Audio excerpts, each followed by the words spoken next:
Video বানাবো, content খুঁজছিলাম YouTube, Facebook ইত্যাদি জায়গায়। অবশেষে একটা দুর্দান্ত খবর একেবারে সামনে চলে আসলো। খবরটা হচ্ছে এই যে যমুনা টিভিতে, এখানে এই যে তাদের পোর্টালে দিয়েছে। খবরটা হলো কি, গণতন্ত্র প্রতিষ্ঠিত হতে দেবে না জামাত, ব্যাকওয়ার্ড লুকিং রাষ্ট্র ব্যবস্থা করতে চায় এরা। অর্থাৎ একজন ব্যক্তি, উনি অবশ্যই ভিআইপি টাইপের এবং একজন নেতা তো বটেই।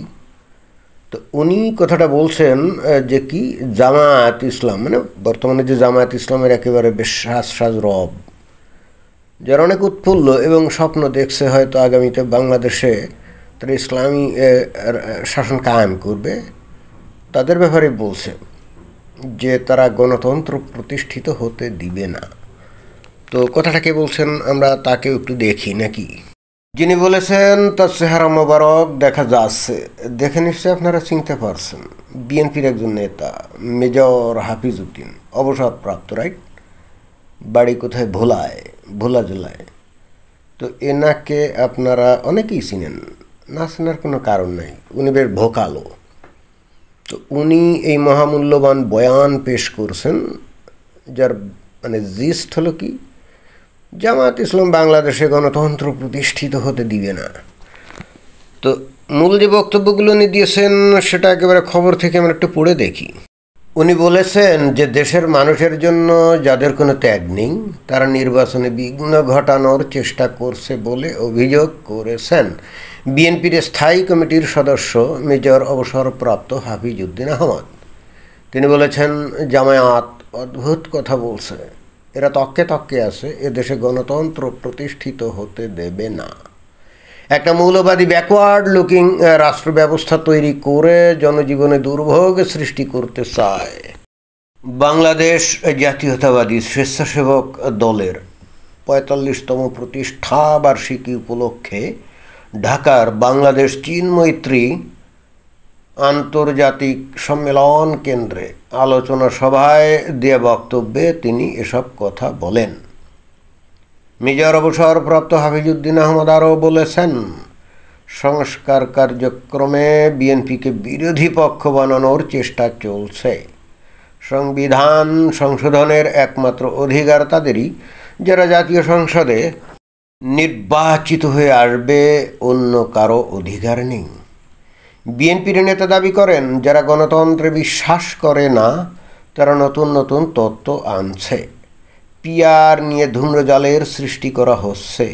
স্বাধীনতা বিরোধী ও সরকারের সৃষ্ট এমন দুইটি রাজনৈতিক দল পিআর পদ্ধতিতে নির্বাচন চায়। যাই হোক, মোট মানে টোটাল খবরটার যে জিস্ট সেটা আমি পড়ে শোনালাম। তো এখন এইটা নিয়ে তো দুই চার কথা বলতেই হবে, এবং বস্তুত সেই কারণে এই ভিডিওটার অবতারণা। তো আমরা তাহলে মূল বিষয়ে চলে যাই। দেশের মানুষের জন্য যাদের কোনো ত্যাগ নেই, তারা নির্বাচনে বিঘ্ন ঘটানোর চেষ্টা করছে বলে অভিযোগ করেছেন। দেশের মানুষের জন্য কোনো ত্যাগ নাই, অর্থাৎ উনি বলতে চেয়েছেন 1971 সালে স্বাধীনতা যুদ্ধের কথা, তাই না? তো সেই সময় এই যে জামায়াত ইসলাম, তারা তো স্বাধীনতার বিরুদ্ধে ছিল। তো এই জন্য উনি বলতে চাইলেন যে এই স্বাধীন বাংলাদেশ তৈরির পিছনে তো ওদের তো কোনো ট্যাগ নেই। এখন তারাই এই বাংলাদেশে বিঘ্ন ঘটানোর চেষ্টা করছে, অর্থাৎ সামনে যে ইলেকশন হবে বলে কথাবার্তা শোনা যাচ্ছে। এবং আমরা তো জানি যে এই মানে খুব তাড়াতাড়ি ইলেকশন দিক, বিএনপি কিন্তু সেটাই চায়। কারণ তারা মনে করে যে যত তাড়াতাড়ি ইলেকশন দিবে তত তাড়াতাড়ি তারা ক্ষমতায় চলে যেতে পারবে। ইলেকশন যদি দেরি করে ফেলানো হয় তাহলে হয়তো ক্ষমতায় যাওয়ার রাস্তা তাদের কণ্ঠকাকীর্ণ হতে পারে। এবং যেহেতু এই জামায়াত দীর্ঘদিন তো সাংগঠনিকভাবে বাংলাদেশে আসলে ক্রিয়াশীল ছিল না, 5 আগস্ট 2024 সালের পরই বস্তুত তারা ফিল্ডে নামছে। তো এখনও জনমত গঠন করে তারা এমন পজিশনে যায় নাই যে ইলেকশন হলে তারা ক্ষমতায় যাওয়া তো দূরের কথা, সম্মানজনক আসন অর্থাৎ ওই যে সংসদীয় আসন তারা পাবে তাও মনে হয় না। এই জন্য তাদের কিন্তু সময় দরকার। এবং এছাড়া ওই যে এনসিপি যে দলটা, ওই যে ডক্টর মোহাম্মদ ইউনূসের যে দলটা, তাই না, তো তাদের তো আসলেই কোনো জনভিত্তি নাই। এখন আরও কিছুদিন থাকলে তারা তাদের রাজনৈতিক দলটাকে প্রতিষ্ঠিত হওয়া তো দূরের কথা, বা যদি প্রতিষ্ঠিত করো তাহলে তো খুব বেশি দূর আগাবে না, but in the mean time তারা তো আখের গোছাতে পারবে, তাই না? আমরা তো অলরেডি জানি যে তারা নাকি নানা রকমভাবে আয় উপার্জন করছে। তো বছর 2-3 যদি এইভাবে তাইরে নাইরে করে চলা যায় তাহলে শত শত কোটি টাকা উপার্জন করা যায়, এবং তারপরে বাংলাদেশে থাকা যদি নিরাপদ মনে না হয় তো দেশ ছেড়ে চলে গেলাম, সমস্যা কোথায়? এবং মনে হয় যে ওরাও এটা জানে যে তারা আর যাই হোক এই দেশে ওই পলিটিক্যাল পার্টি যদিও একটা করছে, কিন্তু ওইটা যে বাংলাদেশে মার্কেট পাবে, পাবলিক যে তাদের পিছনে যাবে, এটা মনে করার সঙ্গত যে কোনো কারণ নাই।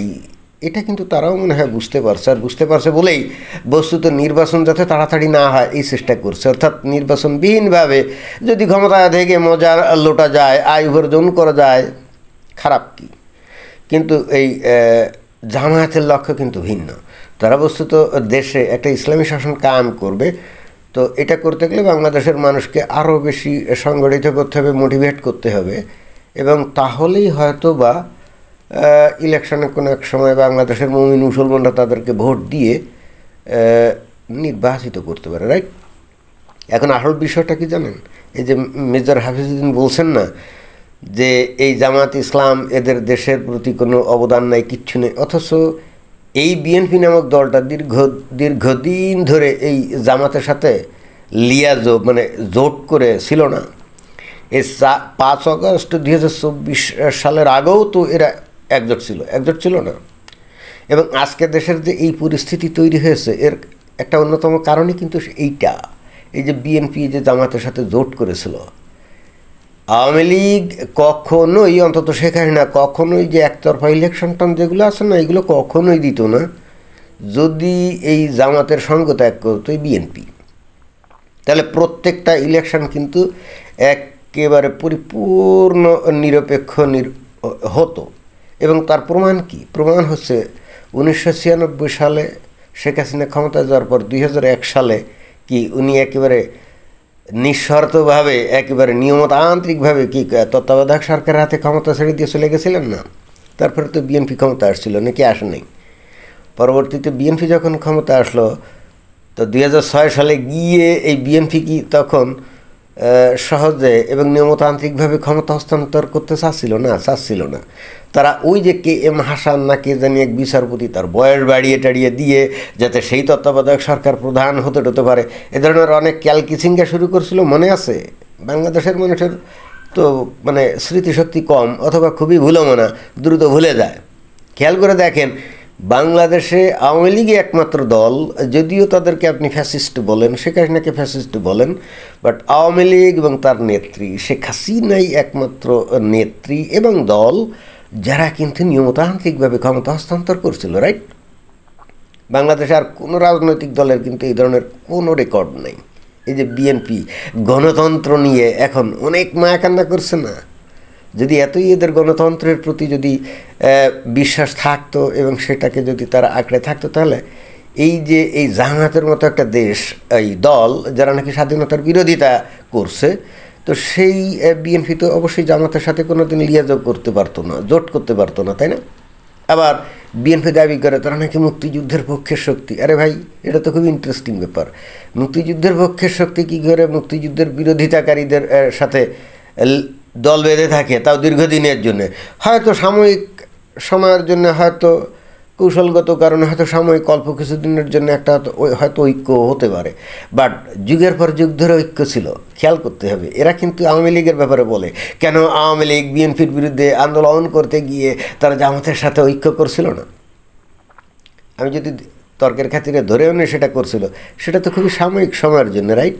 কিন্তু বিএনপি তো করছে একেবারে দীর্ঘমেয়াদে, এই গত 4 আগস্ট 2024 সালের আগ পর্যন্ত। এই 5 আগস্ট 2024 সালের পরে জামাত যখন দেখছে এই ব্যাপারে একতরফা ক্ষমতায় যেতে পারে, সেই ধরনের একটা পরিস্থিতি তৈরি হয়ে গেছে, এবং যে আন্দোলন যেটা হয়েছিল তার পিছনে ছিল এদের অবদান সবচাইতে বেশি ছিল, তখন বিএনপি কিন্তু জামাতকে ত্যাগ করে নেয়, জামাতই কিন্তু বিএনপিকে ত্যাগ করছে। বস্তুত তারা একতরফা এককভাবে ক্ষমতায় যাওয়ার আশায়, রাইট? তাহলে এই যে বাংলাদেশের আজকের যে পরিস্থিতি তৈরি হওয়ার পিছনে তো বিএনপি দায়ী। এই যে জামায়াত রাজনৈতিকভাবে বাংলাদেশে এখনও টিকে আছে এবং আজকে সদম্ভে তারা এই যে বাংলাদেশে রাজনীতি করছে, তার জন্য কি বিএনপি দায়ী না? বিএনপি তো তাদেরকে লালন পালন রক্ষণাবেক্ষণ করছে, কি করে নাই? তো তাই যদি হয়, বিএনপি তো বারবার ক্ষমতায় ছিল, তা এই জামায়াতেরও তো ক্ষমতায় আসার তাদের স্বপ্ন আছে। তারা কি আদর্শিক রাজনীতি করে না? বিএনপির কোনো আদর্শিক রাজনীতি আছে বলেন তো? বিএনপির রীতিনীতি ম্যানিফেস্টো বা যাই লেখা থাক, বাট আসলেই তারা কি কোনো আদর্শিক রাজনীতি করে না? তারা বলে যে তারা গণতন্ত্র বিশ্বাস করে, ধর্মনিরপেক্ষতা বিশ্বাস করে, হ্যান ত্যান হাবিজাবি। ভাই তার একটাও তো তারা অনুসরণ করে না। কি করে?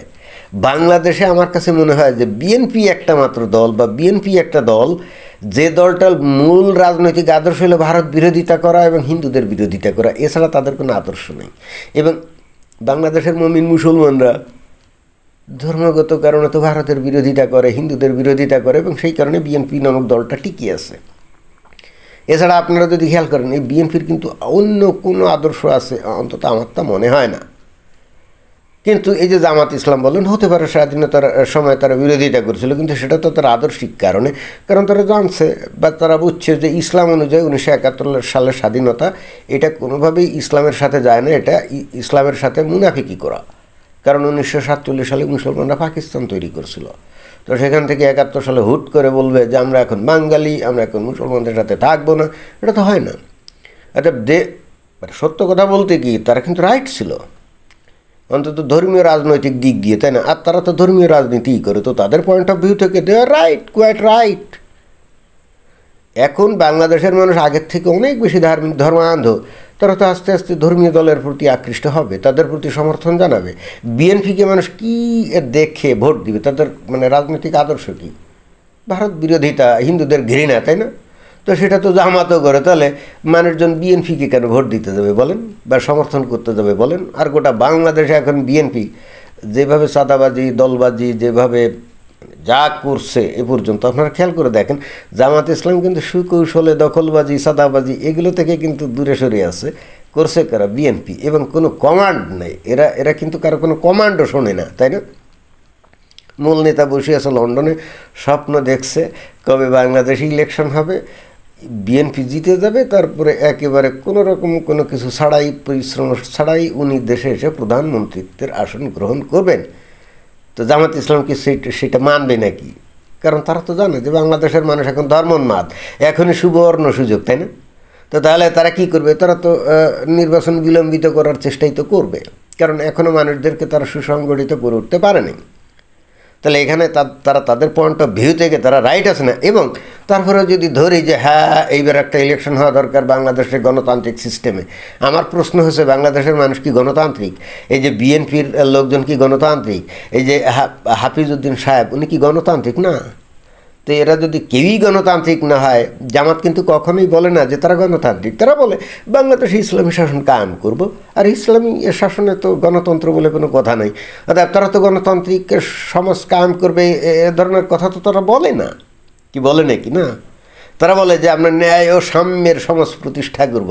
দেখবেন যে তাদের বক্তব্যগুলো অত্যন্ত কৌশলী বক্তব্য। তারা কিন্তু কখনোই বলে না যে আমরা পশ্চিমা ধাঁচের উদারনৈতিক ধর্মনিরপেক্ষ গণতন্ত্র প্রতিষ্ঠা করব, না, তারা কিন্তু এগুলো বলে না। তো এটা তো তারা বলেই না। এই যে মেজর হাফিজউদ্দিন সাহেব, যে জিনিসটা জামাত নিজেরাই বলে না বা প্রচার করে না, তো সেই জিনিসটা নিয়ে আপনি তাদের বিরুদ্ধে অভিযোগ করছেন কী কারণে বলেন তো? আপনি যে গণতন্ত্রের এত সাফাই গাছেন, আপনি নিজে কি গণতান্ত্রিক নাকি? আপনার দল কি গণতান্ত্রিক নাকি? না, আপনাদের দলের রাজনৈতিক আদর্শ কি? কিছু না, ভারত বিরোধিতা, হিন্দু বিদ্বেষ, সাম্প্রদায়িক চিন্তাভাবনা, এছাড়া তো আর কিছুই না। অন্য কিছু আছে বলেন? না, নাই। তাহলে এই যে জামাত ইসলাম ভুল কাজটা কী করছে? তারা কখনোই বলে না যে আমরা উদারনৈতিক গণতান্ত্রিক সমাজ গঠন করব, তারা বলছে আমরা ইসলামী সমাজ গঠন করব, রাইট, শরিয়া শাসন প্রতিষ্ঠা করব, ইসলাম অনুযায়ী গণতন্ত্র হারাম। তো তারা তো সেই কাজ এবং কথাতেই আছে। আমার কাছে তো মনে হয় যে আদর্শিক রাজনীতি যদি সত্যিকার বাংলাদেশে কেউ করে, সেটা হলো জামাত ইসলাম। এই বিএনপিও না, আওয়ামী লীগও না। আর এই যে আওয়ামী লীগের শেখ হাসিনাকে বাধ্য করছে এই যে অগণতান্ত্রিক হতে, ভোটারবিহীন নির্বাচন দিতে, এই বিএনপি যদি জামাত ইসলামের সাথে ঐক্যবদ্ধ হয়ে দীর্ঘদিন ধরে না থাকতো, শেখ হাসিনা কখনোই একতরফা ইলেকশন করতো না, একেবারে কখনোই না। শেখ হাসিনার এবং আওয়ামী লীগের মূল দাবি ছিল বিএনপির প্রতি যে আপনারা জামাত যারা নাকি বাংলাদেশের বিরোধিতা করছে, স্বাধীনতার বিরোধিতা করছে, আপনারা নিজেরা দাবি করেন মুক্তিযুদ্ধের শক্তি, তো আপনারা তাদের সাথে লিয়াজো করে তাদের সাথে জোট বেঁধে আপনারা যুগের পর যুগ ধরে আপনারা আছেন। তাহলে কী কারণে আমরা এই নিরপেক্ষ ইলেকশন দেব আর আপনারা ক্ষমতায় যাবেন সেই স্বাধীনতা বিরোধীদেরকে নিয়ে? তো এইটা তো বাংলাদেশ, স্বাধীন বাংলাদেশের জন্য অপমান, মুক্তিযুদ্ধের জন্য অপমান, স্বাধীনতার জন্য তো অপমান। কিন্তু এই যে মেজর হাফিজউদ্দিন সাহেব, আপনার মাথায় কি কখনো এটা আসে নাই? আর ওদিকে জামাত ইসলাম কি কখনো স্বাধীনতায় তাদের ভূমিকার জন্য ক্ষমা চেয়েছে, মাপ চেয়েছে, ভুল স্বীকার করেছে? না, করে না। ইসলাম অনুযায়ী সেটা করার কথাও না। দে আর স্টিক টু দেয়ার আইডিওলজি এবং দে আর রাইট। তাহলে এখন এই সমস্ত কথাবার্তা বলছেন, আপনারা গণতন্ত্র প্রতিষ্ঠার জন্য এখন লম্বা লম্বা কথা বলছেন। আপনারা যদি আজ বাদে কাল জিতে ক্ষমতায় যান, আপনারা কি বাংলাদেশে গণতন্ত্র প্রতিষ্ঠা করবেন নাকি? না, করবেন না। তো তাহলে মানে ইলেকশন তাড়াতাড়ি দিয়ে আপনাদেরকে ক্ষমতায় আনতে হবে কী কারণে? বাংলাদেশের মানুষ এখন ধর্ম উন্মাদ, তারা বাংলাদেশে সরিয়ে চায়। অর্থাৎ জামাত ইসলাম ক্ষমতায় আসলে সমস্যা কী? আমার কাছে তো ভালোই মনে হয় বাংলাদেশের মানুষ যা চায় সেটাই হবে। তাতে বাংলাদেশ গোল্লায় গেল না, দুর্ভিক্ষের মধ্যে পড়লো না, বাংলাদেশ গাজায় পরিণত হলো, it doesn't matter at all, because massive people they want it, they want sharia law, they want Islamic law in Bangladesh, and they don't care the future because they totally depend on Allah Almighty God and His wishes, right? So let them do it. Let Jamaat Islam establish Sharia law in Bangladesh. Heart and soul আমি কিন্তু এটাই কামনা করি। ধন্যবাদ।